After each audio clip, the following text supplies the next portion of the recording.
That was that. He had spoken. He clearly expects Libya to stand by him. In the end, he remains prepared to blame anybody, almost everybody in fact, but himself for Libya's problems.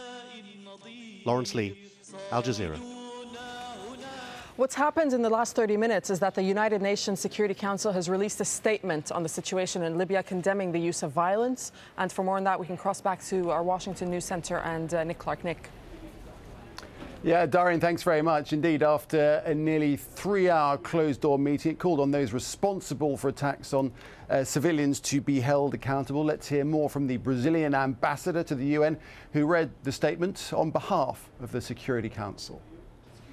The members of the Security Council expressed grave concern at the situation in Libya.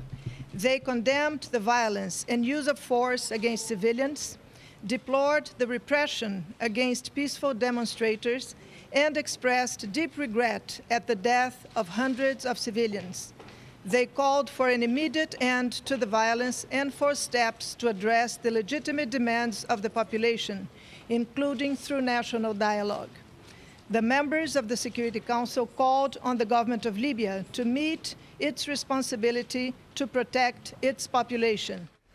Well, that was, what, 10 minutes ago, something like that. Earlier in the day, the Libyan ambassador at the United Nations also spoke to reporters. He hasn't broken with the Libyan leader, unlike some of his colleagues. Abdulrahman Shalgam had spoken with Gaddafi and told him that now is the time for reform. I told him, Muhammad, we've grown old. Let's give an opportunity to the youth. He told me, we give opportunities to our sons. I told him, my children aren't with us. My children want change. And he told me, so do my children. During these difficult circumstances, when I see people, these sycophants who used to kiss his hands and his head, those bastards have now betrayed us. They are dogs. They've betrayed us. I spoke with Saif al-Islam for 5 hours. We must create a constitution, give people a chance to have a free media, to create a true democracy. This is our country. We cannot kill our children. I'm talking about all levels. I am pressuring all government officials to stop the violence.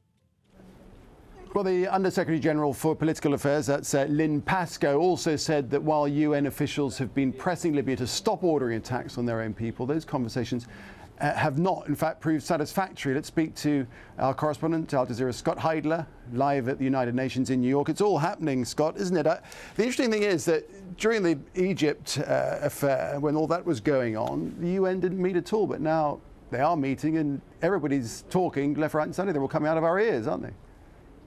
Definitely, Nick. And yeah, it was kind of late in the day. You know, it was, as you said, it was a 3-hour-long meeting. And we initially got word that, you know, they broke. There was still some hashing out, negotiation going on with the wording of the statement that we just heard the rotating president of the Security Council read out the top part of. We heard that they probably were going to break and then might have to reconvene tomorrow to finish that statement. That happened very quickly, where they came out and she read part of that statement. Now, we're hearing that, you know, going back to the fact that there are different things that the Security Council can come out with. The top and most critical one is a resolution. Then there's something called a presidential statement. Today's is a press statement.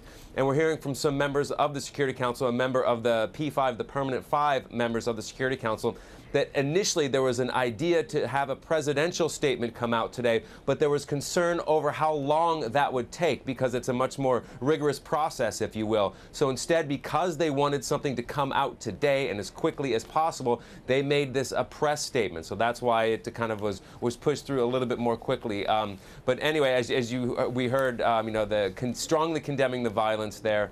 You know, they were presented with the perspective from the Libyan mission first, and then they heard from their chief political officer, the UN's chief political officer, over the grave concerns over the humanitarian situation now in Libya. Yeah, so it's got lots of condemnation, lots of concerns being expressed. Lynn Pascoe described it as a very dangerous situation. And given what we've been hearing about mercenaries apparently landing and shooting indiscriminately, and planes not being allowed to land, foreign planes not being allowed to land in Tripoli to evacuate their personnel, very dangerous, aptly describes the situation. But then you would imagine that the UN would be in a position now where they need to come up with some concrete action. Is it likely that we might expect that kind of resolution tomorrow?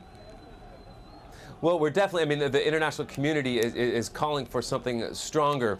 As far as what the Security Council is going to do, if they're going to table, if you will, a resolution, that is still left in the cards. Again, what we're hearing is that they pushed through this press statement today because they wanted to show quick action, and they did so. When it comes to things that have more teeth, if you will, like a resolution that calls for action by peacekeepers or a no-fly zone potential, which is a remote possibility, that's going to take a lot longer process, if you will, because that is, you know, there's so many more moving parts in that than just simply a statement issued like they did today.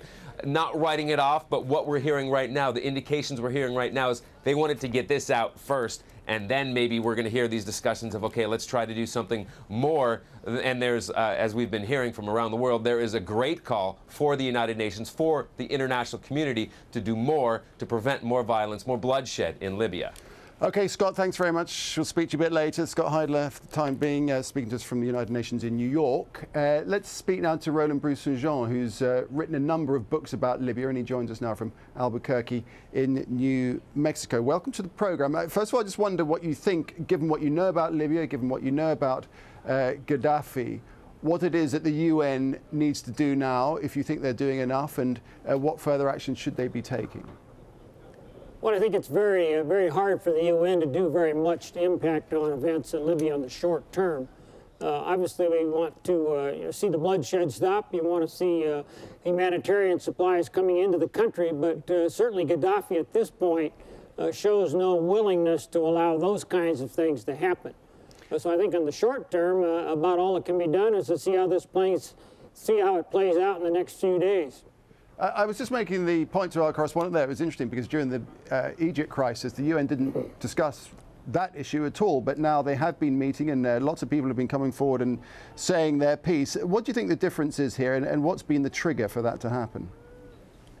Well, I think the difference perhaps is a cumulative effect. You go from Tunisia to Egypt, and now you had a third uprising in a North African state, so you have a little bit of a cumulative effect in terms of concern, I think, on the part of the international community. But beyond that, you have, it appears anyway, a much higher level of force being used by the state against its civilians. And that, of course, concerns our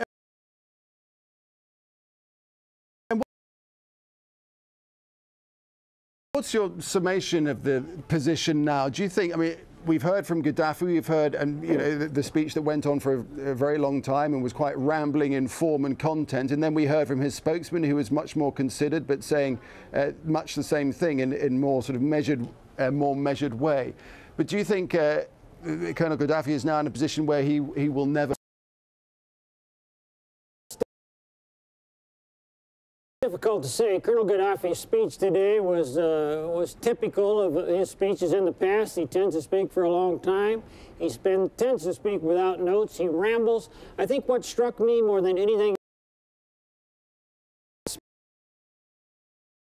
aspect of his presentation, blaming all kinds of outside people, blaming everyone except himself and his regime for the problems, minimizing the amount of civilian casualties that have taken place, and certainly overestimating or overstating the support he has from the Libyan people as well as the military and other security forces. So he seemed much like